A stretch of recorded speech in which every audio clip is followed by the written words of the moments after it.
오늘은 출애굽기 3장 1절부터 10절 본문으로 불꽃으로 나타나신 하나님이라는 제목으로 주의 말씀 전하겠습니다.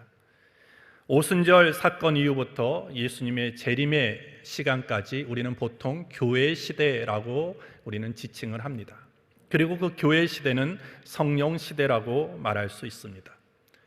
그렇기 때문에 성경에는 많은 명령과 권면들이 나타나지만, 그리고 그 명령과 권면을 우리는 다 잘 지켜야 하지만, 특히 에베소서 5장 18절에 오직 성령으로 충만함을 받으라 라고 한 이 명령은 이 교회 시대, 성령 시대를 살아가는 저와 여러분들이 순종해야 할 가장 중요한 명령이라고 얘기할 수 있습니다. 우리는 예수 그리스도를 믿음으로 말미암아 우리의 신분은 이미 죄인에서 의인으로 바뀌었습니다.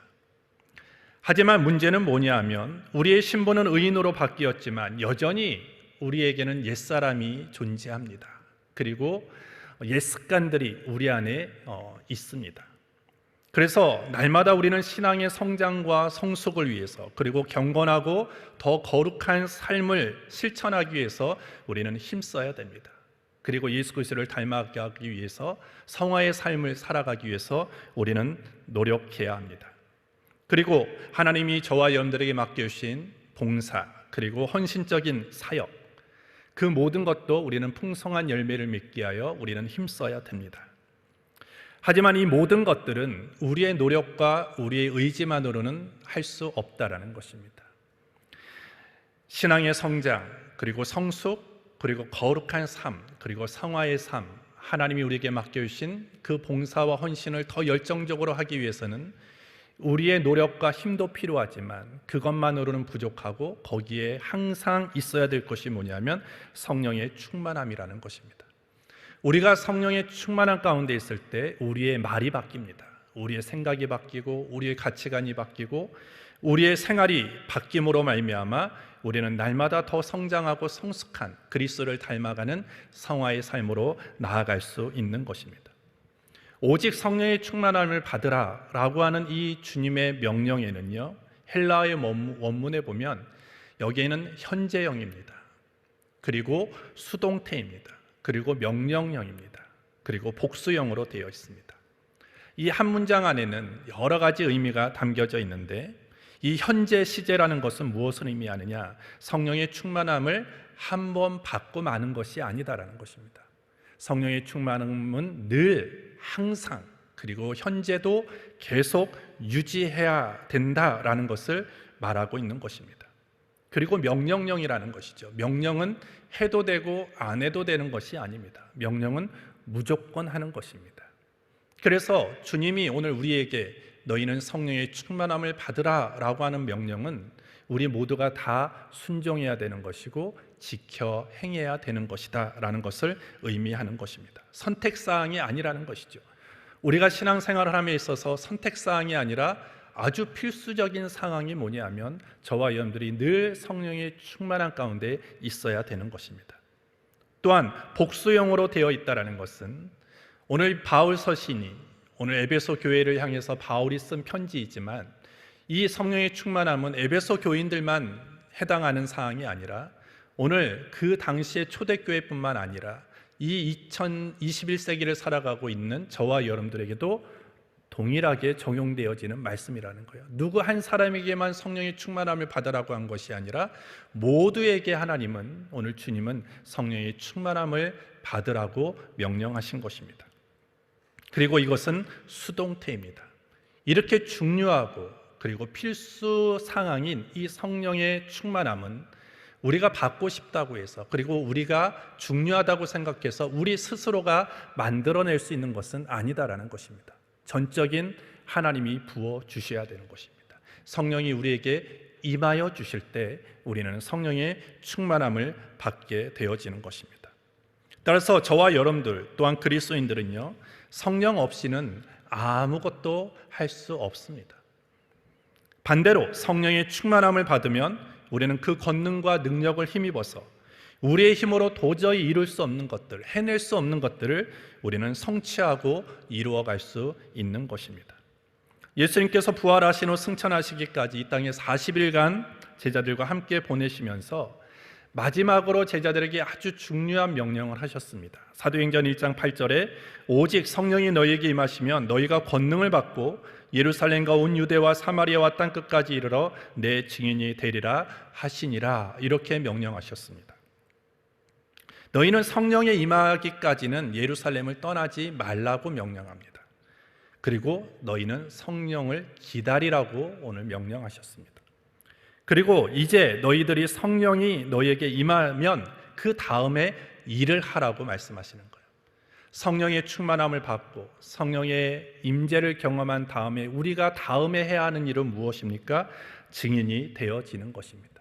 결국 복음 전파 그리고 증인의 삶, 주님이 주신 사명을 감당하는 데 있어서 제일 중요한 것은 성령의 충만함이라는 거예요. 성령의 강한 역사를 우리가 경험할 때만이 다음에 일을 할 수 있고 증인의 삶을 살아갈 수 있게 되어지는 것입니다.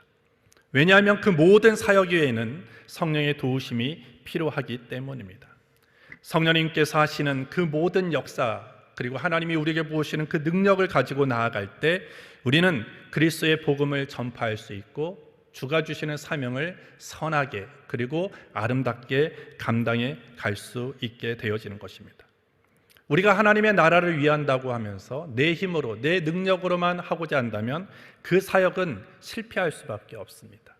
하지만 때로는 우리가 부족하고 모자란다 할지라도 성령의 도움을 구하고 하나님이 주시는 그 권능을 힘입어서 나아갈 때 거기에는 분명한 하나님의 기적과 회복과 부흥의 역사가 나타나게 되어지는 것입니다. 2022년 성령 강림 주일을 맞이하여 오늘 본문을 통해 저와 여러분들이 알고 실천해야 될 것이 무엇인지를 잠시 살펴보겠습니다. 불의 하나님이 임하는 곳, 거기에는 반드시 변화와 회복이 일어난다라는 것입니다. 출애굽기 2장과 3장의 사이에는요, 한 40년이라는 시간의 간격이 있습니다. 40세가 된 모세, 출애굽기 2장에서 애굽 사람을 때려 죽입니다. 그리고 미디안 광야로 도망갑니다. 그 미디안 광야에서 그 이후에 40년 동안 모세는 무엇을 합니까? 장인 이드로의 양을 치는 그런 목자의 그런 일을 하게 되어집니다. 이전까지의 삶과는 너무나 다른 그런 삶을 살아갈 수밖에 없었다라는 것입니다. 모세가 이 땅에 태어나서 40세까지는 그는 바로의 왕궁에서 항상 모든 것들의 최고의 것을 누렸습니다. 최고의 음식을 먹었고 최고의 옷을 입었고 최고의 환경을 누렸습니다. 하지만 40세 이후부터는 그의 삶에는 어떠한 것들이 있습니까? 최고의 것을 누렸지만 이제는 그런 것들은 다 사라져 버렸습니다. 이제는 미디안 광야에서 자기의 양도 아닌 장인의 양을 치는 그런 힘들고 어려운 그런 목자의 삶을 살아갈 수밖에 없었다라는 것이죠. 별 볼 일 없는 그런 생활이었습니다. 뭔가 소망이 보이지 않습니다. 지금이라도 나에게는 조그만한 내 소유의 어떤 재산이 있고 내 소유의 어떤 양이 있고 가축이 그런 어떤 동물들이 있었다라면 뭔가 소망이 있고 미래에도 나에게는 뭔가 좀 빛이 있을 거야 라고 여길 수 있겠지만 지금은 모세에게 어떠한 빛도 보이지 않는 그런 아주 캄캄한 그런 현실이었다라는 것이죠. 이렇게 하루를 보내고 1년을 보내다 보면 이제는 나도 이 땅에서의 삶을 마감하겠구나 라고 하는 그런 처지에 있었습니다. 그런데 오늘 이 모세에게 인생의 전환점을 맞이하는 그런 사건이 일어납니다.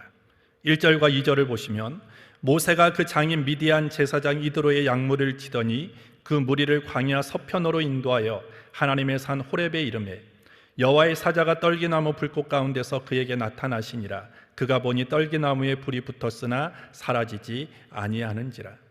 모세는 보통 때처럼 하나님의 산이라고 하는 그런 호렙산에서 장인 이드로의 양을 치고 있었습니다. 그런데 이상한 광경을 목격합니다. 그것이 뭐냐면 저 호렙산에 있는 떨기나무에 불이 붙었다라는 것입니다. 산불이 났다라는 것이죠. 근데 보통 산불이 나면 바람이 불면 그 불이 꺼질 수도 있고 아니면 다른 나무로 옮겨 붙어서 더 큰 불을 이룰 수도 있는데 그 두 가지가 다 해당이 안 되더라는 것입니다. 불이 꺼진 것도 아니고 그렇다고 해서 다른 나무에 옮겨 붙은 것도 아니고 불은 있는데 나무가 타지 않고 있다라는 것입니다. 여기서 불꽃이라는 것은요, 우리가 보통 뭔가 용접을 할 때 튀는 불꽃을 의미하는 것이 아닙니다. 불꽃놀이를 할 때 우리에게 보여지는 어떤 불꽃을 의미하는 것이 아니라 여기서 불꽃이라는 것은 아주 맹렬하게 타오르는 화염이라고 우리는 받아들여야 합니다. 이런 화염이 그 산에 있는데 나무도 타지 아니하고 다른 곳으로 옮겨 붙지도 않는 아주 이상한 현상이 지금 모세의 눈에 목격되었습니다. 그래서 3절에 보시면 이에 가로되 내가 돌이켜 가서 이 큰 광경을 보리라 떨기나무가 어찌하여 타지 아니하는고 하는 동시에 라고 되어 있습니다. 그리고 4절부터 5절에 보시면 여호와께서 그가 보려고 돌이켜 오는 것을 보신지라 하나님이 떨기나무 가운데서 그를 불러 가라사대 모세야 모세야 하시매 그가 가로되 내가 여기 있나이다. 하나님이 가라사대 이리로 가까이 하지 말라. 너의 선 곳은 거룩한 땅이니 내 발에서 신을 벗으라. 이렇게 하나님이 말씀하십니다. 아주 희한한 현상을 보고 그 현상에 더 가까이 가서 왜 그런가 보려고 간 모세를 향해서 하나님이 말씀하시죠. 너가 선 곳은 거룩한 곳이다. 그러면서 10절에 보시면 하나님께서 모세를 부르셔서 소명을 주시고 그리고 사명을 주셔서 하나님 이스라엘 백성을 구원하는 그런 인도자로서 내가 너를 선택했다라고 오늘 하나님이 말씀하신 것입니다. 오늘 결국 이 척박하고 아무런 소망이 없는 이 곳에서 어떤 일이 일어납니까? 소명의 역사가 일어나는 거예요. 하나님이 아주 연약하고 소망 없이 살아가는 한 사람을 부르셔서 하나님이 앞으로 행하실 위대한 일들을 맡기시는 그런 위대한 시간과 장소가 되었다라는 것입니다. 모세는 떨기나무 불꽃으로 나타나셔서 말씀하시는 하나님을 만난 이후로 이전과는 다른 아주 일생일대 대변혁을 경험함으로 인해서 이스라엘을 이끄는 아주 훌륭한 지도자로 변모하게 되었습니다. 오늘 2절에 보시면 하나님께서 모세에게 하나님 자신을 계시하실 때 어떤 곳에 나타내셨습니까? 가시떨기나무에 나타나셨습니다. 불꽃으로 나타나셨지만 그 위치는 가시떨기나무였습니다. 그리고 광야였습니다. 떨기나무라는 것은 땔감으로도 사용하기에 부적합한 그런 아주 볼품없는 그런 나무인 것입니다. 근데 하나님께서는 굳이 이러한 쓸모없는 나무 가운데 나타나셔서 하나님 자신을 계시하셨습니다. 그리고 미디안 광야라는 곳 어떤 소망도 보이지 않습니다. 모세라는 인물 소망을 꿈꿀 수 없습니다. 이미 나이는 들었습니다. 아무 힘도 없습니다. 예전에 바로의 왕궁에 있던 모세가 아닌 것입니다. 이런 아무런 비전도 없고 소망도 보이지 않는 아주 척박하고 아주 부적합한 이곳에 오늘 하나님이 나타나셔서 오늘 모세를 만나 주셨다는 것입니다. 불로 임하신 하나님, 그리고 불꽃으로 나타나신 하나님, 그 하나님을 만난 모세는요 어떤 사람이 되었습니까? 이전과는 전혀 다른 사람이 되었고 이스라엘 민족을 애굽에서 이끌어내는 지도자가 되었고 그 사명을 감당하는 하나님의 일꾼이 되었다라는 것입니다. 사도행전 2장에서도 우리가 알고 있는 바와 같이 마가의 다락방에서 120명의 사람들이 함께 합심으로 기도했을 때 성령의 충만함을 받는 사건이 일어났습니다. 사도행전 2장 1절부터 4절에 보시면 오순절 날이 이미 이르매 저희가 다 같이 한 곳에 모였더니 호련히 하늘로부터 급하고 강한 바람 같은 소리가 있어 저희 앉은 온 집에 가득하여 불의 혀같이 갈라지는 것이 저희에게 보여 각 사람 위에 임하여 있더니 저희가 다 성령의 충만함을 받고 성령이 말하게 하심을 따라 다른 방언으로 말하기를 시작하니라. 이렇게 되어 있습니다. 지금 마가의 다락방에 모여있는 120명의 사람들은요 아주 어떻게 보면 모세의 처지와 똑같은 사람이라고 얘기할 수 있습니다. 소망 없고 비전 없고 약점 많고 여러 가지 허점이 있는 그런 사람들이 모여있는 곳이었습니다. 근데 거기에 어떤 일이 일어납니까? 불과 같은 성령의 역사가 그들에게 임했을 때 그들이 그 이후에 어떤 삶을 살아갑니까? 담대함과 용기와 믿음으로 충만한 사람으로 변화되었습니다. 그리고 사도행전 3장에 보시면 요한과 베드로가 성전으로 올라갈 때 안진뱅이를 만나죠. 안진뱅이가 나에게 좀 나를 도와달라고 했을 때 뭐라고 얘기합니까? 나는 은과 금은 내게는 없거니와 내게 있는 능력으로 너에게 명하노니 예수 이름으로 일어나라 걸어라 라고 했을 때 하나님께서 그 안진뱅이를 일으켜 주셨다라는 것입니다. 예전 같으면 상상할 수 없는 것이었습니다. 하지만 불같은 성령의 충만함을 받고 역사를 경험한 이 제자들 베드로와 요한은 이제는 전혀 딴판의 사람이 되어져서 주님의 나라를 전하고 하나님의 역사를 이루어가는 담대한 일꾼으로 바뀌어졌다라는 것입니다.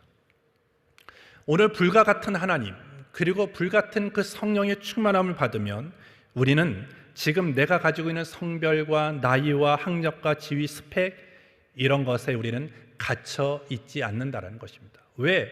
우리 하나님은 그 모든 것들을 뛰어넘는 하나님이시고 그 모든 것들을 초월하시는 하나님이십니다. 하나님은 불과 같은 하나님 그리고 그 성령 하나님은 성별에 갇혀 있는 분이 아니에요. 나이에 갇혀 있는 분이 아닙니다. 학력과 지위와 스펙에 갇혀서 일하시는 분이 아니다라는 것입니다. 그것을 얼마든지 뛰어넘어서 하나님의 역사를 펼쳐가시는 능력의 하나님이심을 우리는 믿어야 되는 것입니다. 따라서 우리가 그 불꽃으로 나타나시는 하나님을 만났던 모세가 달라졌던 것처럼 그리고 성령의 충만함을 받았던 120명의 사람들이 바뀌어졌던 것처럼 오늘 이 시대에도 우리가 성령의 충만함을 받고 그 불같은 하나님을 만나면 우리는 한계를 뛰어넘을 수 있게 되어지는 거예요. 이제까지는 내가 남자여서 내가 여자여서 나는 학력이 짧아서 나는 배움이 그렇게 높지 않아서 나는 세상에 명예가 없고 나는 스펙이 없기 때문에 나는 못해 라고 하면서 그 모든 조건 속에 갇혀져 있던 자가 하나님의 충만함을 은혜를 받고 그리고 성령의 충만함을 받으면 그 모든 것들을 초월해서 살아가고 그 하나님의 역사를 이루어가는 담대한 일꾼이 되어줄 수 있는 것입니다. 따라서 이 교회 시대, 성령의 시대를 살아가는 저와 여러분들에게 가장 필요한 것이 무엇입니까? 성령의 충만함이라는 거예요. 그래서 날마다 우리는 하나님을 향해서 무엇을 구해야 되느냐? 하나님, 오늘도 불과 같은 하나님을 내가 만나기를 원합니다. 오늘도 성령의 충만함을 내가 경험하기를 원합니다. 성령의 세례가 나에게 임하기를 원합니다 라고 우리는 간절히 소원하며 기도할 때 저와 여러분들에게 불같은 성령이 날마다 더하여지게 될 줄 믿습니다. 두 번째로, 그렇다면 하나님의 불의 특징은 뭐냐라는 것입니다. 불이라고 다 똑같은 불이 아니죠. 이 불은요, 여러 종류가 있지만 우리에게 유익을 주는 불이 있고요, 우리에게 어려움을 가져다 주는 불이 있습니다. 흔히 우리가 보통 지옥을 설명할 때 지옥에는 아주 뜨거운 불이 있다라고 얘기를 하지 않습니까? 근데 그 지옥의 불이 우리에게 유익합니까? 전혀 그렇지 않습니다. 그러나 하나님의 불은 우리에게 참된 유익을 가져다 주는 것입니다. 그 불 같은 하나님을 만나면 우리 안에 어떠한 능력이 일어나느냐? 뜨거운 열정이 회복되어질 수 있다라는 것입니다.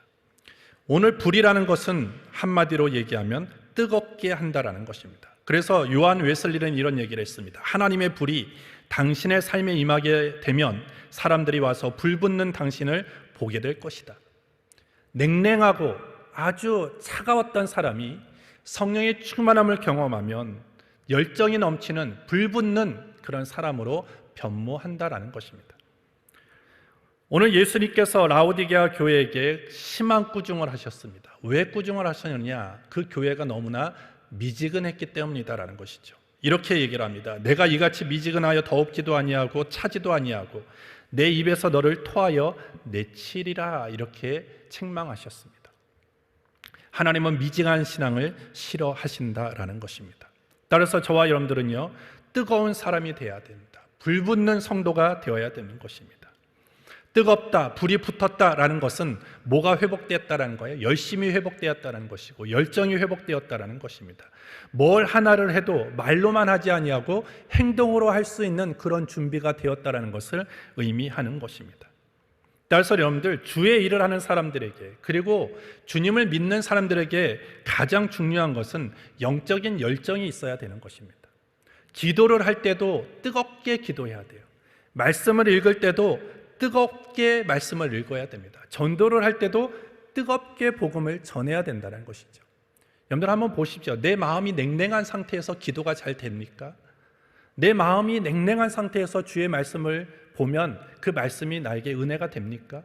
내가 차갑고 내가 냉랭한데 복음을 들고 나아가면 그 복음이 잘 증거됩니까? 되지 않는다라는 거예요. 기도를 해도 응답되는 기도는 뜨거운 기도라는 거예요. 하나님의 말씀을 읽어도 그 속에서 하나님의 마음과 뜻을 깨달을 수 있는 마음의 상태는 뜨거움이 있는 마음의 상태여야 된다라는 거예요. 복음을 전할 때도 복음에 대한 열정으로 불타오를 때 거기에는 하나님의 나라가 확장되어질 수 있는 그런 역사가 펼쳐지는 것입니다.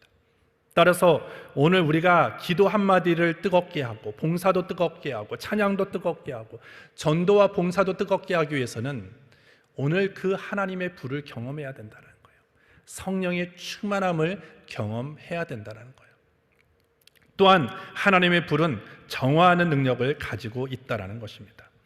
말라기 3장 2절부터 3절에 보시면 그의 임하는 날을 누가 능히 당하며 그의 나타나는 때에 누가 능히 서리요 그는 금을 연단하는 자의 불과 표백하는 자의 잿물과 같을 것이라. 그가 은을 연단하여 깨끗게 하는 자들과 앉아서 레위 자손을 깨끗게 하되 은근같이 그들을 연단하리니 이렇게 되어 있습니다. 하나님은 금을 연단하는 자의 불과 같다라고 얘기를 합니다. 그리고 욥도 이렇게 얘기합니다. 나의 가는 길을 오직 그가 아시나니 그가 나를 단련하신 후에는 내가 정금같이 나오리라.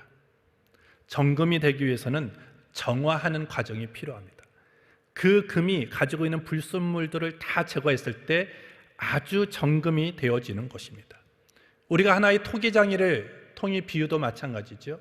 하나의 멋진 그런 빛을 발산하는 좋은 그릇을 만들어내기 위해서는 흙도 중요하지만 가장 중요한 게 뭐냐면 열이라는 것입니다.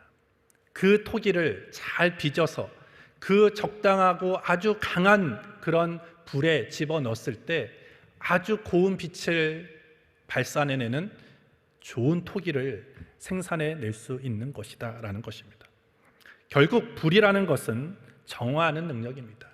불필요한 것들, 필요 없는 것들, 내 안에 더러운 것들, 그런 것들을 정화시키는 것이 뭐냐? 주님의 불이라는 것입니다. 따라서 우리는 날마다 주님의 불을 받고 그리고 성령의 충만함을 받을 때 우리 안에 있는 모든 더러운 것들은 다 사라지게 되어지는 거예요. 성령의 불이 임하면 질병도 태워지게 되어지고 내 잘못된 습관도 태워지게 되어지고 내 은밀한 허물도 태워지게 되어지고 내 부정적인 생각도 다 태워지게 되어지는 것입니다. 오늘 하나님께서 노아에게 방주를 만들라고 명령하신 다음에 이렇게 말씀을 하십니다. 너는 잣나무로 너를 위하여 방주를 짓되 그 안에 간들을 막고 역청으로 그 안팎에 칠하라. 나무로 방주를 만드는 것이 완성이 아닙니다. 그 방주가 완전히 완성되어지는 상황은 언제냐면 그 방주의 안팎에 역청으로 칠했을 때 그 방주가 완성되어지는 것입니다. 왜 안팎에 역청으로 칠하라고 했습니까? 그것은 바깥에서 오는 물이 새지 않도록 막기 위함이다라는 거예요. 아무리 좋은 나무로 방주를 만들었다 할지라도 안팎을 역청으로 칠해 놓지 않으면 그 방주에는 물이 스며들 수밖에 없다라는 것이죠. 오늘 우리도 성령의 기름을 바르고 그리고 성령의 충만함을 받을 때 세상의 온갖 유혹과 시험으로부터 우리를 지켜낼 수 있고요. 내 마음과 내 어떤 생각을 어떤 세상적인 것에 빼앗기지 않게 되어지는 것입니다. 그래서 우리는 성령의 충만함을 받을 때 죄를 이길 수 있어요. 모든 악과 대적하여 싸울 수 있게 되어지는 것입니다. 또한 세 번째로 하나님의 그 불은 비추는 능력이 있다라는 것입니다. 불은 뜨겁기도 하지만 빛을 발산하기도 한다라는 것입니다. 오늘 어둠은요, 빛이 있으면 그냥 사라져 버리는 것입니다. 아무리 캄캄하고 암흑과 같은 상태라 할지라도 조그만한 빛이 들어오면 그 어둠은 사라지는 것입니다. 그만큼 빛이라는 것이 힘이 있는 것입니다. 오늘 모든 빛들 가운데 가장 큰 빛은 하나님의 빛인 것입니다. 그 빛이 임하는 곳에는 어둠이 사라지는 것이죠. 그래서 오늘 예수님은 내가 세상의 빛이라고 오늘 말씀하고 있는 것입니다. 우리가 주님의 빛으로, 주님의 불로 우리가 충만하면 우리 안에서 저절로 뭐가 발산되어지느냐? 주의 빛이 발산되어지는 거예요. 그래서 우리가 가는 곳마다 주님이 우리에게 뭐라고 말씀합니까? 너희는 빛이요 소금이라고 얘기를 합니다. 빛이 되라, 소금이 되라라고 명령하신 것이 아니라 너희는 이미 빛이요, 너희는 이미 소금이라고 말씀하는 거예요. 그런데 그 소금이 소금답기 위해서는 짠맛을 내야 되고, 빛이 빛다워지려면 어떻게 돼요? 빛을 발산해야 되는 거예요. 어두움을 이기는 빛이 돼야 된다는 거예요. 그렇기 때문에 우리는 그 사명을 감당하기 위해서는 가장 빛 중에 빛인 하나님을 우리가 모시고, 그 하나님의 그 영광과 하나님의 그 능력과 그 하나님의 불을 충만하게 받아 나아갈 때 우리는 그 세상을 비추는 참된 빛으로의 사명을 감당할 수 있는 것입니다. 따라서 우리가 하나님의 그 뜨거운 불을 받고 그리고 성령의 충만함을 받으면 우리는 뜨거움을 회복할 수 있어요. 잃어버렸던 열정 회복할 수 있습니다. 우리의 죄와 맞서 싸워 우리는 넉넉하게 이길 수 있습니다. 그리고 우리는 세상을 향해서 빛을 비추는 자가 될 수 있는 것입니다. 따라서 이 자리에 모여있는 저와 여러분들, 늘 하나님의 불을 우리 가운데 임하기를 위해서 소원하고 기도하십시오. 성령의 충만함을 받기 위해서 우리는 날마다 힘쓰는 저와 여러분들이 되기를 예수님의 이름으로 축복합니다. 마지막 세 번째로, 우리는 하나님의 불을 체험하기 위해서는 어떻게 되느냐? 사모해야 되는 거예요. 그리고 기도해야 되는 것입니다. 오늘 성경에 보시면 수많은 사람들이 하나님의 불을 체험했을 때 놀라운 기적의 역사를 경험했던 그런 사건들을 우리는 성경에서 볼 수 있습니다. 하나님께서 빛으로 임하셨을 때 하나님께서 그 광야를 걸어가는 이스라엘 백성을 구름기둥으로 불기둥으로 인도해 주셨습니다. 늘 보호하시고 인도해 주셨다라는 것입니다. 그리고 조금 전에 말씀드렸던 마가의 다락방에 모였던 120명의 사람들에게 성령의 불같은 성령이 임했을 때 전혀 다른 그런 사람이 되었고 다른 인생을 살아가게 되었고, 바알의 선지자 그리고 아세라 선지자 850명과 싸웠던 엘리야에게 하나님의 불이 내려지자 그 모든 이방 신들을 무찌르고 그리고 이방의 제단을 다 허무는 그런 위대한 역사를 일으킬 수 있었다라는 것입니다. 그렇다면 이 불이 임하기 위해서 이들은 뭘 했을까요? 잘 보십시오. 엘리야도 그렇고 마가의 다락방에 모였던 120명의 사람들도 그렇고 그들은 늘 사모했다라는 것입니다. 성령의 충만함, 하나님의 불이 자신들에게 임하기를 간절히 사모했다라는 것입니다. 그래서 엘리야는 불로 응답하시는 신, 그가 하나님이시다, 나에게 불을 내려달라고 간절히 하나님 앞에 기도했습니다. 그리고 120명의 사람들도 마가의 다락방에서 합심하여 성령의 불을 받기 위해서, 성령의 능력을 힘입기 위해서 기도했다라고 성경에 기록하고 있는 것입니다. 따라서 오늘 우리는 이 하나님의 불을 체험하고 그리고 성령의 충만한 삶을 살아가기 위해서는 늘 성령의 능력을 힘입기 위해서 우리는 사모해야 된다는 것입니다. 성령님은 인격적인 하나님이십니다. 그리고 하나님은 인격적인 분이십니다. 그래서 늘 사모하는 자를 기뻐하신다라는 거예요. 기다리고 사모하고 그리고 영접할 준비가 된 자에게 주님은 찾아오시는 것이죠. 성령님이 찾아오시는 거예요. 내가 거부하고 내가 싫어하는데 인격적인 하나님이 찾아오시겠습니까? 늘 기대하고 사모하고 소망하는 자에게 성령이 찾아오시고 하나님의 불의 역사가 일어나는 것입니다. 그리고 사모하게 된다면 우리는 어떻게 됩니까? 그때부터 우리는 그 체험하기 위해서 기도해야 된다는 것입니다. 그래서 오늘 마태복음 7장 11절에 보시면 하늘에 계신 너희 아버지께서 구하는 자에게 좋은 것으로 주시지 않겠느냐 이렇게 말씀합니다. 그리고 이것을 누가복음에서 누가는 그 좋은 것을 무엇으로 지금 지칭하느냐? 성령이라고 얘기하고 있습니다. 하나님은 그 구하는 자에게 좋은 것을 주시는데 가장 좋은 것이 성령이라고 말씀하는 것입니다. 우리는 성령을 어떻게 구해야 됩니까? 배고픈 아기가 엄마의 젖을 찾듯이 그렇게 구해야 되는 거예요. 목마른 사슴이 시냇물을 찾듯 그 갈급함을 가지고 기도해야 되는 것입니다. 그렇게 갈급함으로, 그렇게 애절하게, 그리고 하나님 앞에 간구할 때 우리에게, 그 간구하는 사람에게 성령을 부어주시고 하나님의 불이 임하게 되는 것입니다. 여러분들, 그렇기 때문에 나는 지금 신앙생활 오래 했는데요, 나는 10년 동안 성령의 충만함을 위해서 나는 기도했는데 나는 여전히 성령을 못 받은 것 같아요. 성령의 세례를 못 받은 것 같아요. 여러분들 그렇다고 해서 포기하지 마십시오. 이것은 나에게는 있지 않는 일이구나, 누군가에게만 일어나는 일이구나라고 여러분들이 포기하지 마십시오. 여러분들 물도 언제 끓습니까? 100도가 돼야지 끓습니다. 99도까지 아무리 우리가 온도를 올려도 끓지 않아요. 100으로 갔을 때 드디어 끓기 시작합니다. 여러분들이 지금 내가 10년 동안, 20년 동안, 아니면 더 많이 나는 성령의 충만함을 받기 위해서 기도했는데 난 여전히 성령을 받지 못했습니다 라고 생각하는 분들이 있을 것입니다. 여러분들 포기하지 마시고 하나님의 불이 임하기를, 엘리야가 하나님 나에게 불을 내려 주옵소서라고 간절히 기도하고, 그 120명의 사람들이 그 비좁은 그 마가의 다락방에서 간절히 기도했을 때 하나님은 그 약속하신 성령을 보내주셨다라는 것입니다. 여러분들 낙심하지 마시고 포기하지 마시고, 오늘 성령의 능력을 이렇게 간절히 구할 때 우리 안에는 놀라운 성령의 기름 부음과 능력이 저와 여러분들에게 임하게 될 줄 믿습니다. 그 성령을 받으면 이제까지의 삶과는 전혀 다른 인생을 살아가는 거예요. 이제는 조건에 갇혀져 있었던, 그런 조건 때문에 나는 못한다라고 했던 그 일들을 하나님이 우리에게 함께 하시고 능력을 더하여 주셔서 우리는 긍정적인 사람이 되어지고 적극적인 사람이 되어지고 용기 있는 사람이 되어져서 주님이 나와 함께 하시면 나는 할 수 있다라는 그런 고백을 가지고 나아가는 자로 바뀌어지는 것입니다. 그리고 하나님이 우리를 도우셔서 하나님의 위대한 일을 우리를 통해서 이루어 주시게 될 줄 믿습니다. 따라서 우리는 이제부터는 어떤 예배를 드리든 성령이 없는 예배를 드리면 안 되는 거예요. 늘 불로 응답하시고 불로 임하시는 그런 살아계신 하나님을 만나는 그런 간절함이 있는 예배자로 우리 모두가 나아갈 때 오늘 이 자리가 또 우리의 심령이 다시 회복되어지고 뜨거워지는 그런 역사가 일어나게 될 줄 믿습니다. 기도하겠습니다. 하나님 아버지 감사합니다. 오늘 이렇게 주님 전에 나와서 하나님을 예배할 수 있도록 인도해 주신 것 감사합니다.